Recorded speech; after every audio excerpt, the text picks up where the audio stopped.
एक तरफ देश की बड़ी बड़ी राजनीतिक पार्टियां हैं, सालों से राजनीति कर रही हैं, और दूसरी तरफ एक नया नाम आता है जिसने ना रैली की, ना झंडे उठाए, और फिर भी कुछ ही दिनों में करोड़ों लोग उससे जुड़ गए। कॉकरोच जनता पार्टी। नाम सुनकर पहले लोग हंसे, फिर देखने लगे और फिर जुड़ने लगे, और कुछ ही दिनों में इनके फॉलोवर्स करोड़ों में पहुंच जाते हैं। आखिर ये हो क्या रहा है? आखिर ऐसा क्या हुआ? क्या ये सिर्फ एक मजाक था? आइए समझते हैं पूरी बात को। इसकी शुरुआत हुई एक टिप्पणी से। 15 मई 2026 को सुप्रीम कोर्ट के जस्टिस सूर्यकांत ने कुछ बेरोजगार युवाओं को, जो कि सिस्टम की आलोचना करते हैं और फेक डिग्री वालों को, कॉकरोच और पैरासाइट कहा। Have you seen there are youngsters like cockroaches? They don't get any employment. They don't have any place in profession. Some of them become media. Some of them become social media. बाद में उन्होंने clarify भी किया, लेकिन इस comment को social media पर लोगों ने अलग अलग तरीके से लेना शुरू कर दिया। इस जुडिशियल रिमार्क के बाद ऑनलाइन आउटरीच शुरू हुआ, जहां अनएम्प्लॉयड और ऑनलाइन यूथ को कॉकरोच एनालॉजी से जोड़ा गया और उसी इंसल्ट को एक आइडेंटिटी में बदल दिया गया। लेकिन आगे बढ़ने से पहले इस पूरे मुद्दे से जुड़े सबसे जरूरी व्यक्ति के बारे में जान लेते हैं, जो हैं अभिजीत दीपके। अभिजीत दीपके कौन है?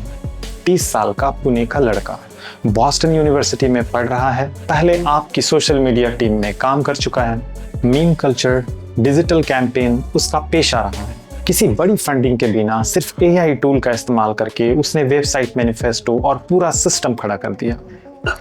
दोस्तों, 15 मई के प्रकरण के बाद 16 मई 2026 को अभिजीत दीपके ने मजाक के तौर पर एक पार्टी लॉन्च कर दी।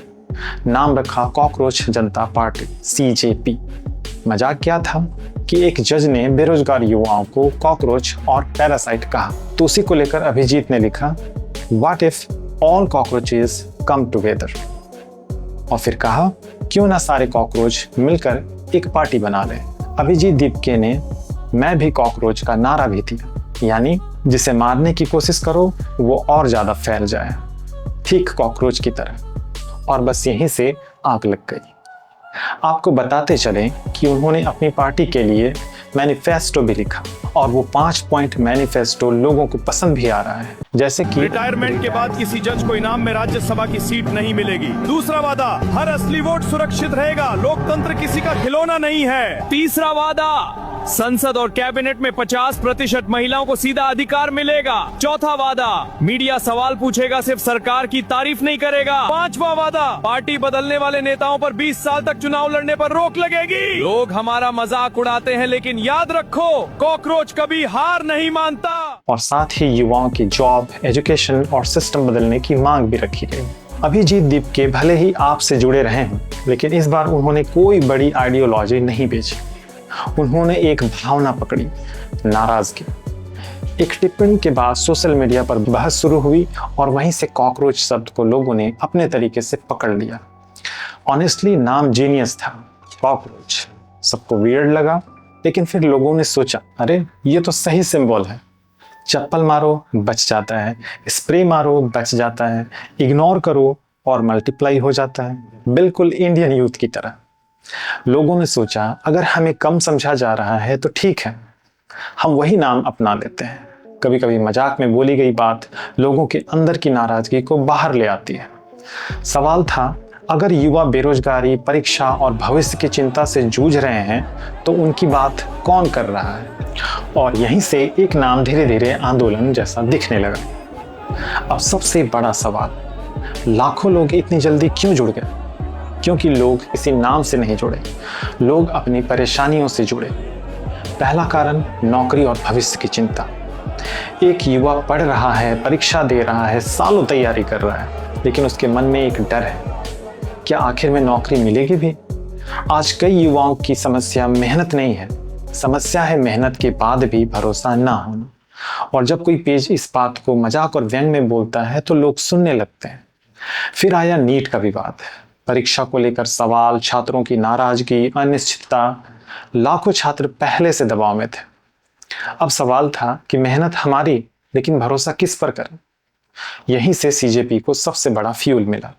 बहुत सारे युवाओं को लगने लगा कि उनकी बात कहीं पहुंच ही नहीं रही है। नौकरी, परीक्षा, दबाव, मेंटल थकान, लेकिन चर्चा कुछ और ही हो रही थी। जब लोगों को लगता है कि कोई उन्हें सुन नहीं रहा तो वे वहां चले जाते हैं जहां उन्हें सुना जाए। अब सवाल 10 मिलियन फॉलोअर्स कैसे? तो जवाब सुनो। सबसे ज्यादा असर इंस्टाग्राम पर दिखा, क्योंकि उन्होंने भाषण नहीं दिए, उन्होंने रील्स बनाई, मीम्स बनाए और छोटे पंच दिए। और आज का सोशल मीडिया यही पसंद करता है। पहले राजनीति सभा में फैलती थी, आज इंस्टाग्राम शेयर में फैलती है। पहले लोग अखबार काट कर रखते थे, आज रील्स भेजते हैं। और यही यहाँ पे हुआ। एक्स या फॉर्मर ट्विटर पर विवाद भी हुए, रोकने की बातें भी आई, लेकिन कई बार सोशल मीडिया पर रोकने की कोशिश उल्टा जिज्ञासा बढ़ा देती है। लोग और ज्यादा देखने लगते हैं। अभी यूट्यूब पर उतनी पकड़ नहीं दिखती, लेकिन अगर ये लंबे वीडियोस, छात्रों की कहानियां, नौकरी और शिक्षा पर कंटेंट लाते हैं तो आगे और बढ़ सकते हैं। सच कहें तो यह सिर्फ एक सोशल मीडिया पेज की कहानी नहीं लगती, ये उस नाराजगी की कहानी लगती है जो बहुत समय से जमा हो रही थी। नौकरी, परीक्षा, भविष्य, दबाव, और जब किसी ने उसी बात को आवाज दी तो लोग जुड़ते चले गए। अब एक मुश्किल सवाल, क्या ये सिर्फ एक पेज की सफलता है या फिर कई जगहों की नाकामी का नतीजा भी?